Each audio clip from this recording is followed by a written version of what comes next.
I want to go back to the National Association of Black Journalists. And the profile that I was reading about you, it said that you co-founded the Gay and Lesbian Task Force. And I wanted to know what motivated that. I became introduced to NABJ while at the Atlanta Daily World. I wrote a story about the Atlanta chapter and an event that the Atlanta chapter was doing called the Kwanzaa celebration. I had never heard about NABJ, had never heard about AABJ. Went to this Kwanzaa celebration, met a few people, and they introduced me to NABJ and also paid for my way to go to a convention for NABJ. And I think immediately, like as soon as I walked into the hotel in Orlando and walked into the convention center, walked into the job fair and started meeting people and interacting with people. And at that time, it was an election year. And there was just something that just drew me to NABJ and drew me to leadership and drew me to wanting to be involved. So like I ended up working on a campaign for a woman who ended up becoming NABJ president. And so 2 years later, I ran for office and I lost my campaign, which was sort of devastating for me, but I appreciated it because it kind of developed me more. Mm-hmm. But people heard me, people noticed me, people saw me in those 2 years prior to running for office, and they saw how I stuck around and didn't disappear after I lost my campaign. And so a man by the name of Tom Morgan. Tom Morgan is no longer with us. He passed a couple years ago from complications to HIV and AIDS. Mm. Tom was our first ever openly gay president of NABJ. And Tom sent me an email saying, I've been watching you and I've been noticing what you've been saying in the emails. We had a listserv and there was this discussion around if this gay and lesbian organization should be a part of this greater organization called Unity, to which NABJ is a member of. And there were all these arguments around sexual identity, et cetera, et cetera. And it bothered me, partly because not that I felt as though NLGJA, which is National Lesbian Gay Journalists Association, should have been a part of Unity. I felt as though the reasons as to why they were saying they shouldn't be were invalid. Unity Journalists of Color is an organization made up of the quote-unquote organizations of color. Right. NABJ, the Hispanics, the Native Americans, and the Asians. Right. So if your organization is made up of journalism organizations of color, then if the majority of your organization is not made up of people of color, then you don't have a place there. And I felt as though that was the argument that needed to be made. NLGJA, the Lesbian Gay Journalists Association, is a mostly Caucasian organization. Mm. But instead, the arguments are being made that homosexuality is not a minority, if you will. And it bothered me. And so I spoke up. I had only been a member of NABJ for about a year. Okay.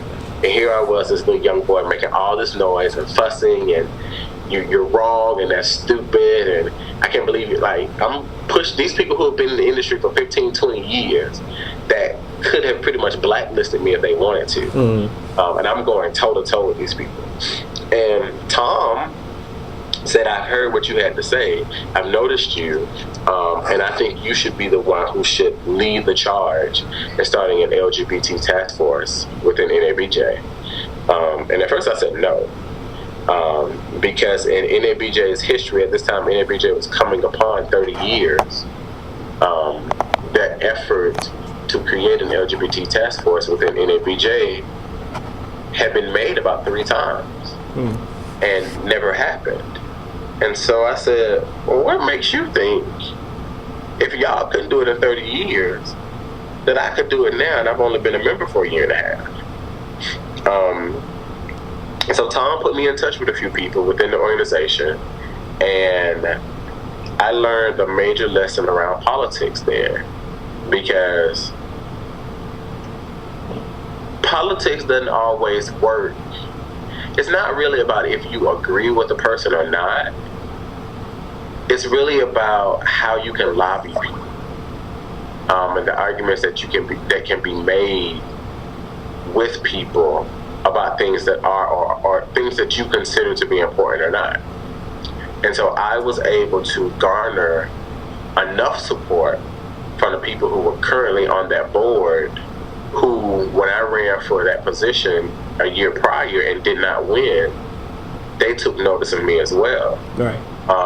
And so it just took a lot of lobbying. It took a lot of, this is important, this is why, this is how this group can help the organization, and this is why you should do it. And surprisingly enough, there was a lot of stuff that was done to kind of keep it from happening, but I believe in God. And I believe that everything that is supposed to happen happens in its own time, the way it should.